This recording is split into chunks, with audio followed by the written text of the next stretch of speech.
Okay, what we'd like to do for just the next 10 minutes is you've gotten a lot of information from the stage out to you. And for about 10 minutes, we want to provide you with an opportunity to ask questions of Glenn and Lisa. So I'd like to invite Lisa back up here. And we have a microphone right here where Will Avery is, just turned it on. And so if you, and feel free to line up at the microphone. Kristen Cray is first up. So this will be about 10 minutes, and I'll hand it over to these two. Can you hear me? Can you both hear me? You're the brave one. Yeah.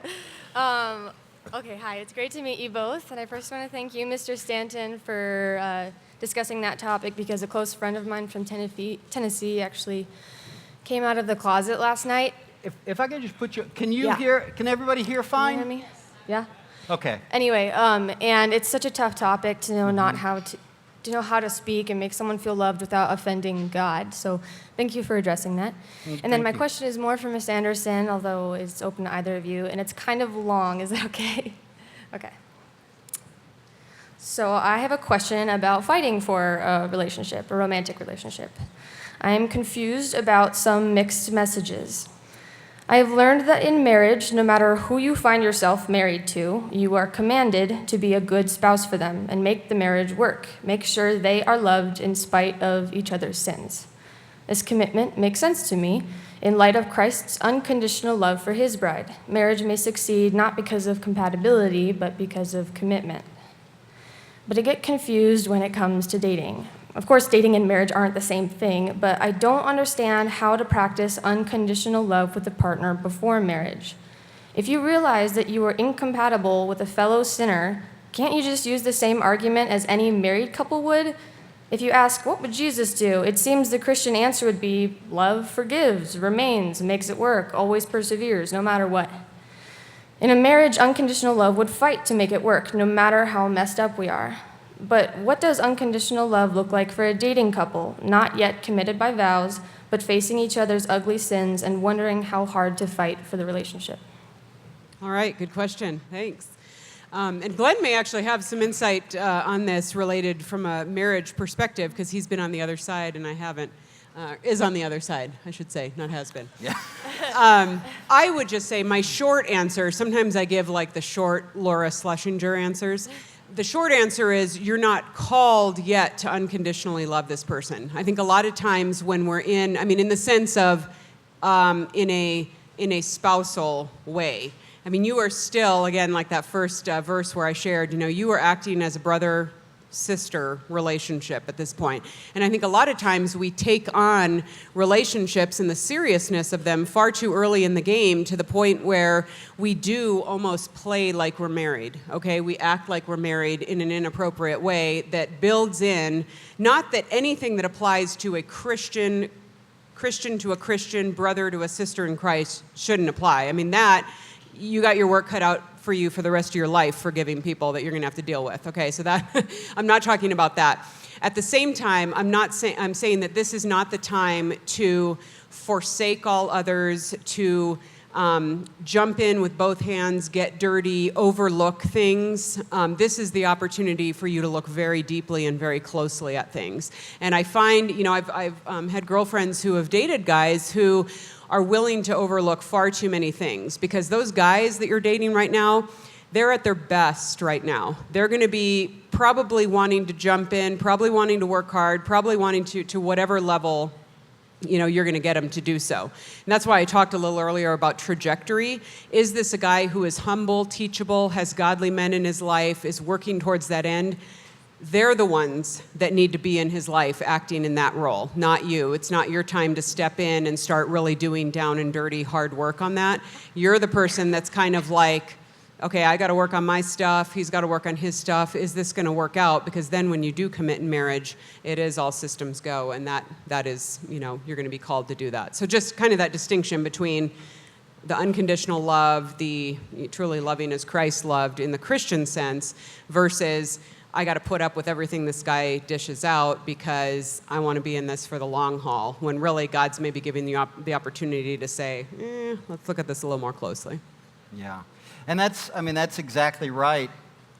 In the sense of the ring and the wedding is okay, now I belong to you, not in the property sense, but you've got claim on me, I've got claim on you, you know?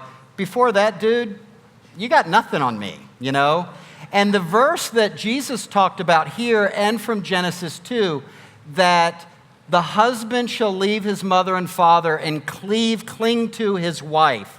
That's about what the man does to the woman and the attitude, but it's also both of them leave their other relationships, and now it's about them exclusively.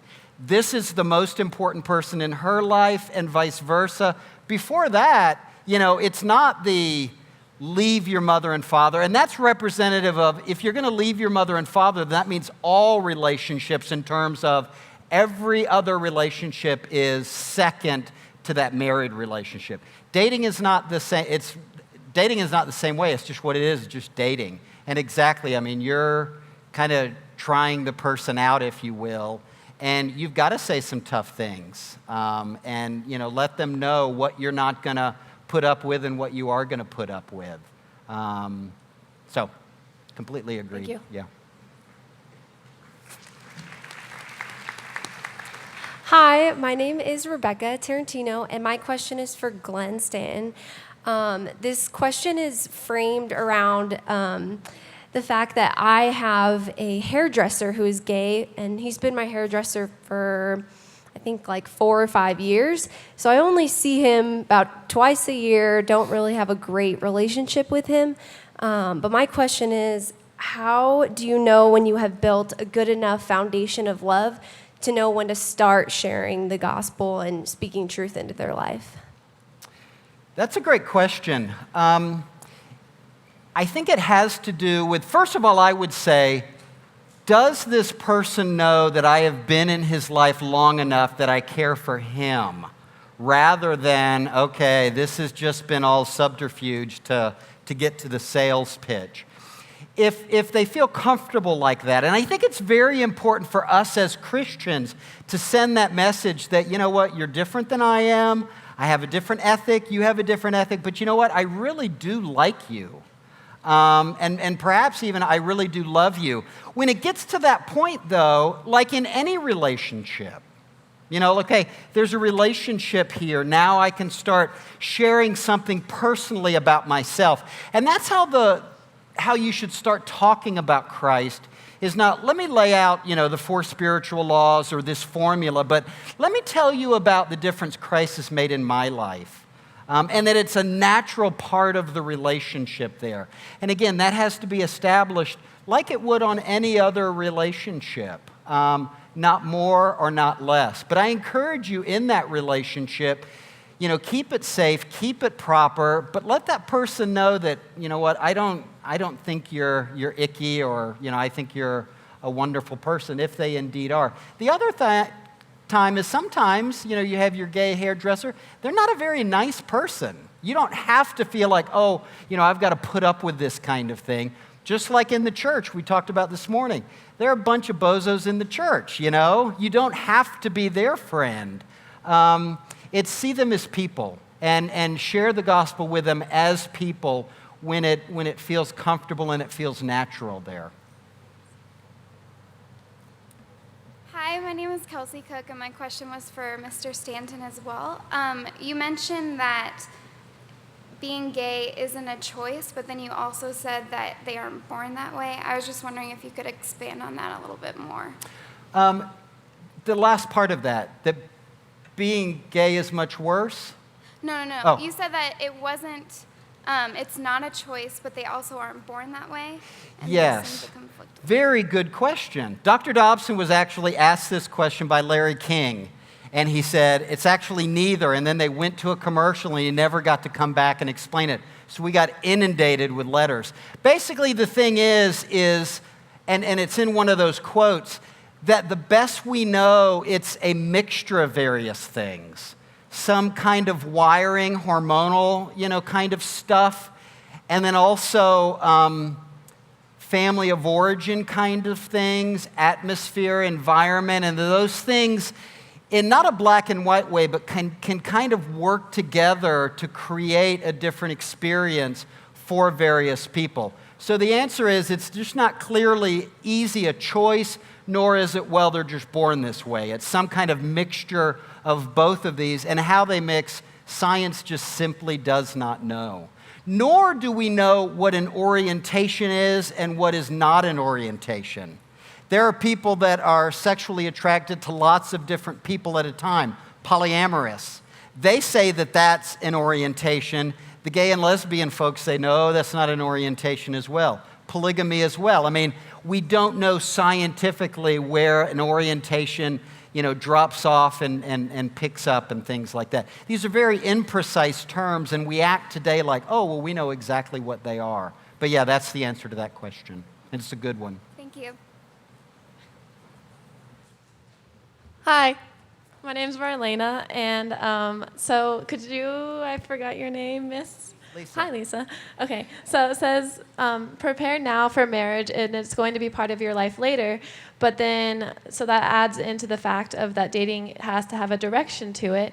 So where is that fine line in the gray area of the first question the girl asked you? How do you find that unconditional love and find that direction when you're preparing now when you're dating? So could you just elaborate on the directionless part? Sure.